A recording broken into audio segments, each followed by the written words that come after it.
नमस्कार, मी डॉक्टर मनोज चोपडा, हृदयरोग तज्ज्ञ म्हणून मी नाशिकमध्ये 30 वर्षापासून कार्यरत आहे. मागच्या महिन्यामध्ये मी ज्या काही एंजिओप्लास्टी केल्या त्याच्यामधल्या 25% केसेस ह्या 40 वर्षापेक्षा कमी रुग्णांच्या होत्या. आता ही फार आश्चर्यजनक किंवा तुम्हाला फार चिंतेची बाब वाटेल अशीच गोष्ट आहे. आज 24, 28, 32, 36 आणि त्याच्यामध्ये पुरुषांमध्येच नव्हे पण 2 त्याच्यामधल्या 36 आणि 38 वयाच्या स्त्रिया होत्या. म्हणजे 40च्या खालील पुरुषांमध्ये व स्त्रियांमध्ये हृदयविकाराचं झटक्याचं प्रमाण वाढीस लागलंय.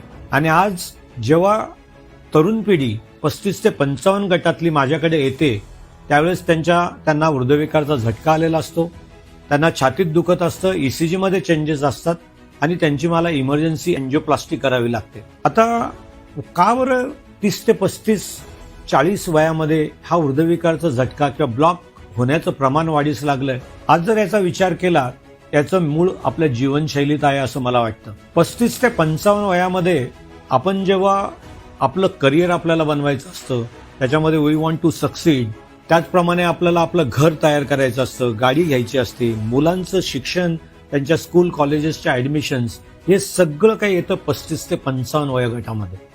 आणि याचा जर विचार केला तर हे सगळं मिळवण्याकरता आपण जे काही प्राणांतिक कष्ट करतो, जी काही जीवनशैली आपण जगत आहोत, याच्यामध्ये फार मोठे बदल झालेले असं मला वाटतं.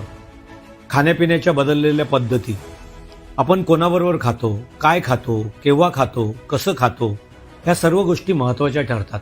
त्याचप्रमाणे व्यायाम, आज व्यायामाचा पूर्णपणे अभाव आहे. भारतामध्ये फक्त 2 ते 3% रुग्णच नियमित व्यायाम करतात. आज जर तरुण पिढीबद्दल विचारलं तर ते लेट झोपतील, झोप व्यवस्थित होत नाही. माझ्या मते तुझे तक्रार जर बघितली तर माझ्या मते आज तरुण पिढीमध्ये 5 ते 6 तास झोप सुद्धा चांगल्या पद्धतीने घेतली जात नाही.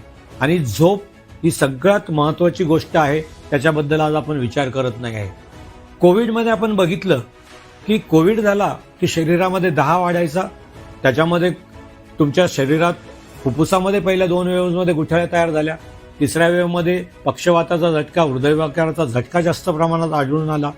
तर हे जे काही ब्लॉक्स, हे जे काही गुठळी तयार होतात आणि त्याच्यामुळे आज तरुण पिढीमध्ये इन्फ्लेमेशन वाढीस लागलंय, कारण की जीवनशैली बदलली आहे. आणि ही जीवनशैली बदलण्याकरता आज तरुण पिढीने लक्ष देणं फार गरजेचं आहे. त्याच्यामध्ये खाण्यापिण्यातील बदल, सफेद रंगांपासून दूर राहा, वेगवेगळ्या रंगांचा वापर आपल्या जेवणात करा, 45 ते 50 मिनिटाचा रोज व्यायाम करा. त्याच्यामध्ये कार्डिओ सगळ्यात महत्वाचं आहे, म्हणजेच वॉकिंग, रनिंग, सायकलिंग, स्विमिंग हे आपण नियमित करणं गरजेचं आहे. झोप माझी व्यवस्थित आहे का नाही याच्याकडे लक्ष द्या. आणि सगळ्यात महत्वाचं, आपली जी काही रिलेशनशिप आहे, आपलं जो काही कुटुंब, आपला मित्रपरिवार, आपले जे काही सहकारी आहे, त्यांच्याबरोबरचे संबंध कसे सुधारता येतील. आणि सगळ्यात महत्वाचं आहे फायनान्शियल मॅनेजमेंट आणि टाइम मॅनेजमेंट.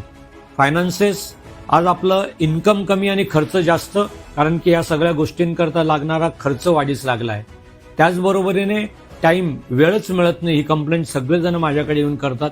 पण माझ्या मते आपल्याला जो काही वेळ मिळालेला आहे तो वेळ आपण कशा पद्धतीने कारणीभूत लावू शकतो चांगल्या पद्धतीने, याचा विचार करणं गरजेचं आहे. आणि सगळ्यात महत्वाचं म्हणजे आपण आनंदी राहण्यासाठी मी जे काही काम करतो आहे त्याच्यात मला आनंद मिळतो का, आणि संध्याकाळी 7 वाजेनंतर सुद्धा माझ्या सकाळच्या एनर्जी लेवल्स संध्याकाळी पण असतात का, याचा विचार कुठेतरी करा. आणि अनिल कपूर नेहमी म्हणतो की बी पॉझिटिव्ह यार. तर माझ्या मते पॉझिटिव्ह राहा आणि ह्या आजारांपासून दूर राहण्याकरता ह्या गोष्टींचा विचार करून त्याच्यात बदल घडवून आणा की जेणेकरून तुमचं आरोग्य चांगलं राहील. आणि हा व्हिडिओ तुम्ही तुमच्या तरुण मित्रांमध्ये जरूर पोहोचवा, कारण की मी जो काही हे आजार 35 ते 55 गटामध्ये बघतो आहे त्याच्यापासून मी दूर कसा राहू शकतो याचं एक मेसेज आपण समाजामध्ये पोहोचवणं गरजेचं आहे. धन्यवाद.